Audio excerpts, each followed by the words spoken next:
और एमएसपी समेत दूसरी मांगों को लेकर पंजाब हरियाणा के शंभू बॉर्डर पर 13 महीनों से धरने पर बैठे किसानों पर बुलडोजर एक्शन लिया गया है।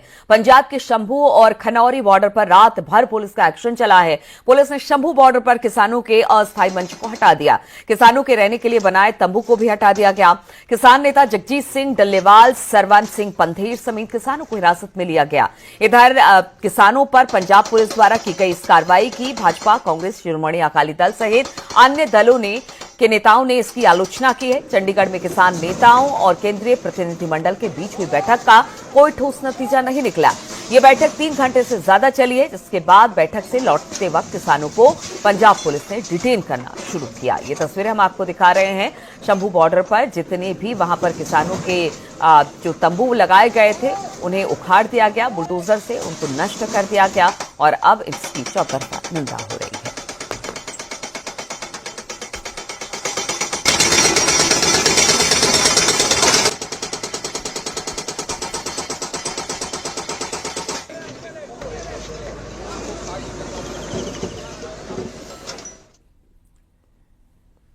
और उधर शिरोमणि अकाली दल सांसद हरसिमरत कौर बादल ने पुलिस एक्शन पर पंजाब सरकार पर निशाना साधा है। हरसिमरत कौर बादल ने कहा कि पंजाब सरकार का मानसिक संतुलन बिगड़ चुका है। चुनाव के वक्त आपने किसानों से एमएसपी देने का वादा किया था और अब उन पर एक्शन लिया जा रहा है। तो ये जो एक्शन हुआ है उसको लेकर हरसिमरत सिंह कौर ने भी अपनी बात कही। उन्होंने कहा कि आपने चुनाव के समय एमएसपी देने का वादा किया था और अब इस तरह की कार्रवाई की जा रही है जो कि बिल्कुल गलत है और आपको इस तरह की कार्रवाई नहीं करनी चाहिए थी।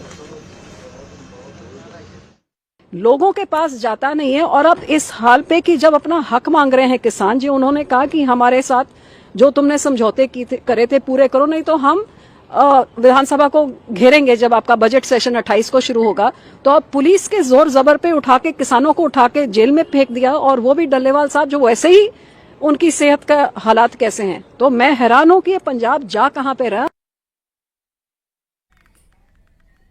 किसानों पर पंजाब पुलिस के एक्शन की केंद्रीय मंत्री रवनीत सिंह बिट्टू ने निंदा की है। रवनीत बिट्टू ने कहा कि किसानों के साथ बातचीत के जरिए रास्ता निकालना चाहिए।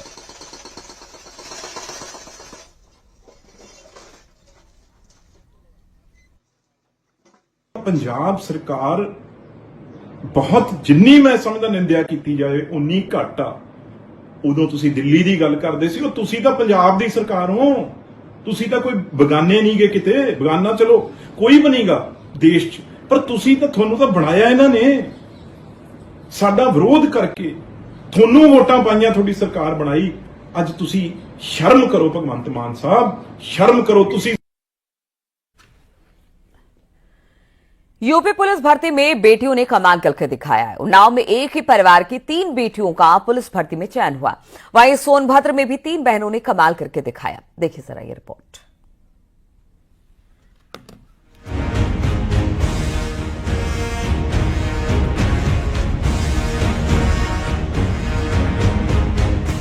कड़ी मेहनत और संघर्ष के बाद मिली कामयाबी की अलग ही चमक होती है जो इन तीनों बहनों के चेहरे पर दिख रही है।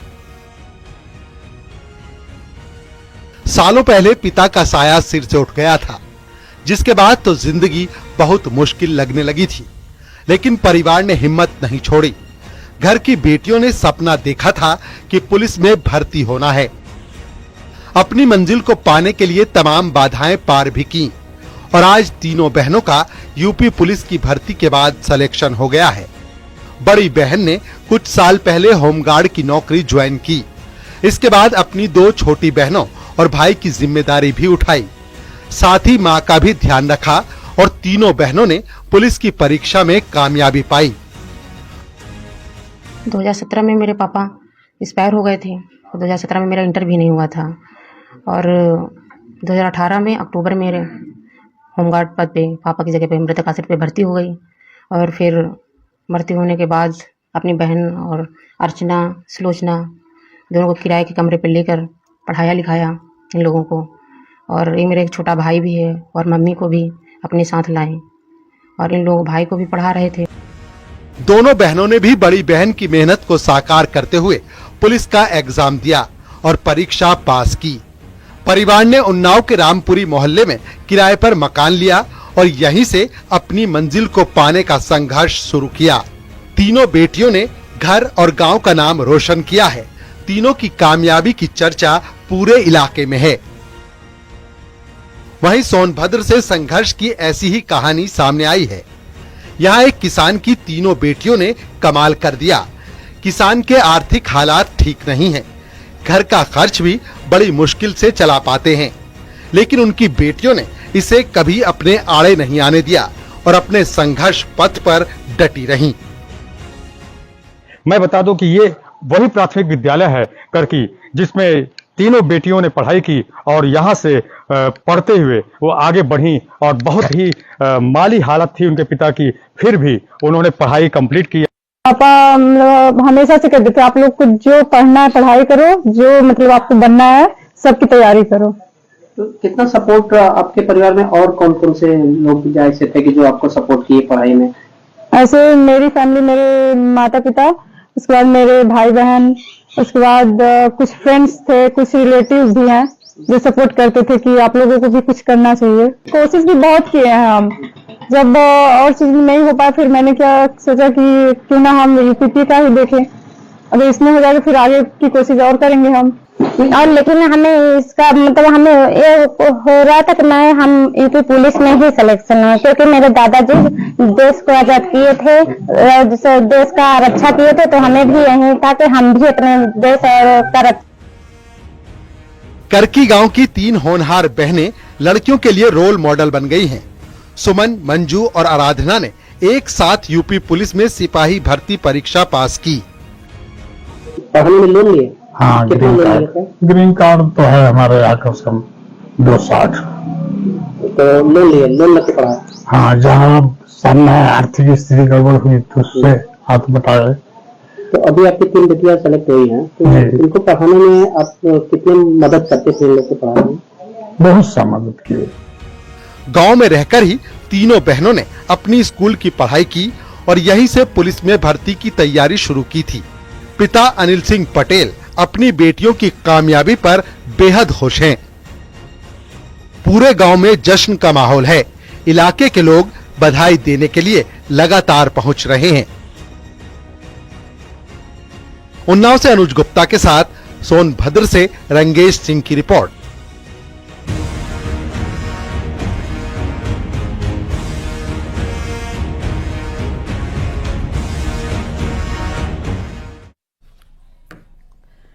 लखीमपुर खीरी में एक दर्दनाक हादसा हो गया। 5 बच्चे मिट्टी के ढेर में दब गए, जिसमें एक बच्चे की जान चली गई। घायलों को अस्पताल ले जाया गया।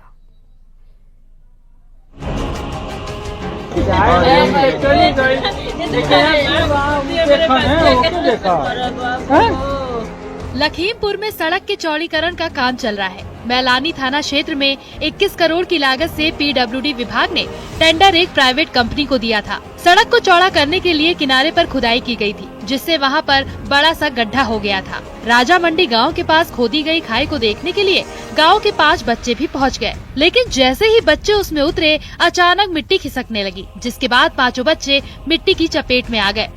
इसके बाद तो मौके पर हड़कंप मच गया। मौके पर मौजूद ग्रामीणों ने आनन फानन में बच्चों को फावड़े और कुदाल की मदद से बाहर निकाला। जब तक ग्रामीण सभी बच्चों को निकाल पाते, उसमें से 12 साल के सचिन की मिट्टी में दबने से मौत हो चुकी थी। बाकी बच्चों को अस्पताल ले जाया गया, जहां इलाज के बाद चारों को घर भेज दिया गया। कैसे मैं बताऊं, जब जिसे भी आपका खोद के वहाँ हर बच्चे खेल रहे थे, ये भी गया उसी में घुस गया। 5-6 बच्चे खेल रहे थे, ऊपर से मिट्टी का राड टूटा, उसी में दब गए लोग। इसमें ठेकेदार की लापरवाही भी सामने आई है। ग्रामीण का आरोप है कि सड़क चौड़ीकरण के लिए जो खाई खोदी गई है वो मानक के अनुरूप नहीं है। आप देख सकते हैं मेरे पीछे ये गहरे गहरे गड्ढे हैं। यहाँ पे जो गड्ढा सड़क के चौड़ा करने के लिए ठेकेदार ने खोदा था, यहाँ से मिट्टी निकाली गई थी। लगभग 15 फुट के आसपास ये गड्ढे खोदे गए हैं। इस गड्ढे में 5 बच्चे खेलते हुए गिर गए थे और 5 बच्चे दब गए हैं। ग्रामीणों की मदद से 4 बच्चों को सुरक्षित निकाल लिया गया, लेकिन एक बच्चे की दर्दनाक मौत हो गई। कहीं ना कहीं जितना भी दूरी तक ये रोड खोदा गया है, तो कम से कम लगभग 15 फीट के आसपास ये गड्ढा खोदा गया है। इस घटना के बाद से इलाके में हड़कंप मचा हुआ है। लखीमपुर से न्यूज़ 18 के लिए मनोज शर्मा की रिपोर्ट।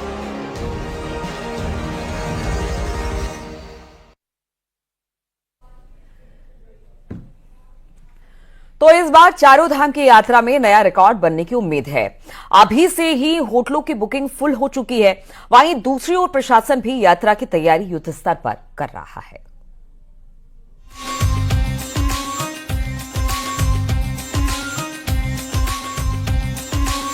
चारधाम यात्रा 30 अप्रैल से शुरू हो रही है, जहां 30 अप्रैल को गंगोत्री यमुनोत्री, 2 मई केदारनाथ धाम और 4 मई को बद्रीनाथ धाम के कपाट ग्रीष्मकाल के लिए खुल जाएंगे। माना जा रहा है कि इस साल की यात्रा में रिकॉर्ड श्रद्धालु बद्रीनाथ धाम पहुंचेंगे और मई जून महीने के लिए धाम के आसपास के होटलों में बुकिंग फुल हो चुकी है, जिससे स्थानीय लोग और व्यापारी काफी खुश नजर आ रहे हैं। इस समय इंक्वायरी आनी शुरू हो गई है, पर्यटकों का काफी उत्साह है इस समय मौसम भी बहुत खुशगवार है, ठंड है, बद्रीनाथ धाम में बर्फ है, जो लगता है कि यात्रियों को देखने को मिलेगा। और रोडों की स्थिति बहुत अच्छी है, बहुत अच्छी सड़कें बनी हैं, तो लगता है इस बार पिछली बार के मुकाबले ज्यादा यात्री आएंगे। का आगाज 30 अप्रैल से हो रहा है और यहाँ पर बद्रीनाथ और हेमकुंड साहिब की यात्रा पर अगर बात करें तो इस बार भी गत वर्ष की अपेक्षा तीर्थयात्रियों की संख्या बढ़ना निश्चित है और जिला प्रशासन इस हिसाब से अपनी तैयारी कर रहा है। जिलाधिकारी के निर्देश पर सड़कों का काम जगह जगह पर जो स्थिति खराब थी वो ठीक होने दुरुस्त करने की कार्रवाई की जा रही है। बद्रीनाथ धाम यात्रा के लिए ऋषिकेश से लेकर बद्रीनाथ धाम तक लगभग 400 किलोमीटर सड़कों का डामरीकरण और सड़कों से मलबा हटाकर इसको दुरुस्त किया जा रहा है। तो वहीं प्रशासन भी बद्रीनाथ धाम के कपाट खुलने की तैयारियों के साथ बिजली, पानी और दूसरी व्यवस्थाओं को जानने में जुटा है। चारधाम यात्रा में जो तैयारियां हैं उसमें प्रमुख तो हमारी कबीड़ा से बद्रीनाथ तक का जो हाईवे है, जिसको NHIDCL और BRO मेंटेन करता है, उसके कार्यों का है कि वहाँ जितने भी सिंकिंग और स्लाइडिंग जोन्स डेवलप हुए हैं उनका मरम्मत और डामरीकरण सड़क का समय से हो जाए। और बद्रीनाथ धाम के अंतर्गत बिजली, पानी इत्यादि की व्यवस्थाओं के लिए विभिन्न विभागों ने अपने टेंडर जारी कर दिए हैं, जो ओपन भी हो गए हैं। उत्तराखंड की आर्थिकी का सबसे बड़ा आधार चारधाम यात्रा है। ऐसे में सरकार भी चारधाम यात्रा में श्रद्धालुओं की सुविधा का पूरा ध्यान रखती है और व्यवस्थाएं बनाने में जुट गई है, जिससे चारधाम यात्रा सुगम और सुरक्षित हो। न्यूज़ 18 के लिए चमोली से नितिन सेमवाल की रिपोर्ट।